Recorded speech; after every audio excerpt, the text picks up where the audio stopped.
Ernakulam railway സ്റ്റേഷനിൽ നിന്നും രാത്രി 10:25-ന് പുറപ്പെടുന്ന എറണാകുളം കാരയ്ക്കൽ എക്സ്പ്രസ് കാത്തുനിൽക്കുകയായിരുന്നു.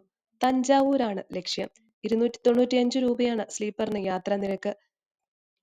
യാത്ര പുറപ്പെടുമ്പോൾ കോരിച്ചൊരിയുന്ന മഴയായിരുന്നു. പല ട്രെയിനുകൾ കടന്നുപോയി കാരയ്ക്കൽ എക്സ്പ്രസിൽ ഇരിപ്പിടം സ്വന്തമാക്കി. രാവിലെ 9 മണിക്കാണ് തഞ്ചാവൂർ എത്തിച്ചേർന്നത്. പുറത്തെ കാഴ്ചകൾ ആസ്വദിച്ച് യാത്ര തുടരുകയാണ്. അങ്ങനെ ട്രെയിൻ തഞ്ചാവൂർ റെയിൽവേ സ്റ്റേഷനിൽ എത്തി.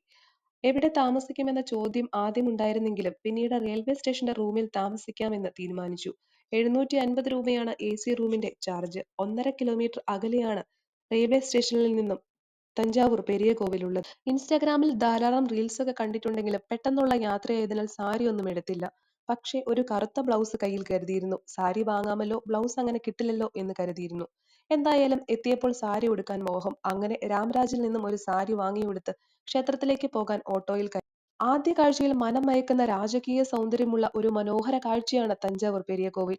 1010-ൽ ചോള ചക്രവർത്തിയായിരുന്ന രാജരാജ ചോളർ നിർമ്മിച്ച ബൃഹദീശ്വര രാജരാജേശ്വര, അതുമല്ലെങ്കിൽ തഞ്ചാവൂർ പെരിയ കോവിൽ. മനോഹരമായ ചോള വാസ്തുവിദ്യയുടെ നല്ല ഉദാഹരണമാണിവിടം. യുനെസ്കോ ലോക പൈതൃക സ്ഥാനമായി ബൃഹദീശ്വര ക്ഷേത്രത്തെ പ്രഖ്യാപിച്ചിട്ടുണ്ട്.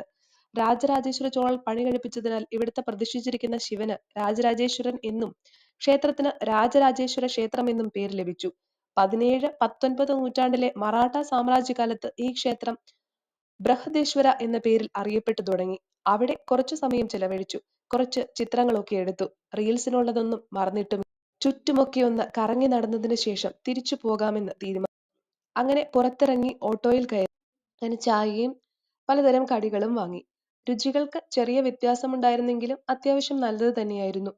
പിന്നെ അവിടുത്തെ ബിരിയാണി ഒക്കെ ട്രൈ ചെയ്യാമെന്ന് തീരുമാനിച്ചു. അമ്പലത്തിൽ പോയി വന്നതുകൊണ്ട് തന്നെ കഴിക്കുന്നതിൽ കുഴപ്പമില്ല.